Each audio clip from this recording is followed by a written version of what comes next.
అసలు singing dancing ఎలాగో అలాగే ఈ మామిడి పండు తినడం కూడా ఒక కళ. ఈ కాలం వాళ్ళు తలకిందులా తపస్సు చేసినా ఈ ఆర్టుని పొందలేరు. ఆ వయసు వాళ్ళందరూ మామిడి పండు తినడంలో ఒక డిగ్రీ పొందాం. అసలు నాలాంటి వాళ్ళు కొంతమంది అయితే డాక్టరేట్లు కూడా పుచ్చుకున్నారు. మ్యాథ్స్ సైన్స్ ఎలాగైతే ఇంపార్టెంటో అలాగే మామిడి పండు తినడం కూడా ఒక సబ్జెక్ట్ ఉండాలండి స్కూల్లో. శుభ్రంగా తొక్కలు తీసుకొని ముక్కలు తరుక్కుని తింటే అది మామిడి పండు తిన్నట్టు కాదు.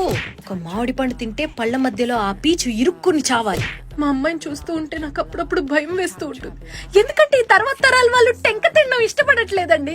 అన్నం తిన్నాక మామిడి పండు పెడితే క్యాలరీలు ఎక్కువ ఉన్నాయని వదిలేస్తోంది. అప్పట్లో మేము రోజుకి మినిమం డజన్ కాయలు గుద్దేవాళ్ళం. ఈ మామిడి పండు తొక్కల నిండా గుజ్జొదిలేసే వాళ్ళంటే నాకు పరమ చిరాకు. మా మనవరాలు అదైతే ఇంకా అధ్వానం.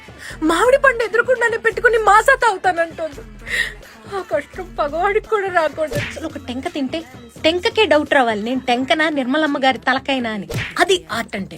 ఆర్టిస్ట్లకు బొత్తిగా గౌరవం లేకుండా పోయింది. అసలు 20 రూపాయలు పెట్టే మామిడి పండు కొంటే 120 రూపాయల గుజ్జు లాగాలి అందులో.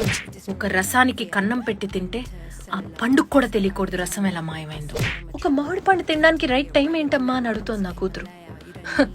పొద్దున్న, మధ్యాహ్నం, సాయంత్రం, రాత్రి, అర్ధరాత్రి ఎప్పుడు పడితే అప్పుడు తినాలమ్మా అని చెప్పాను. ఆ రోజులే వేరు. సమ్మర్ లో ఎండలు వస్తాయన్న భయం కన్నా మామిడి పండు తినొచ్చన్న ఆనందమే ఎక్కువ ఉండేది మాకు.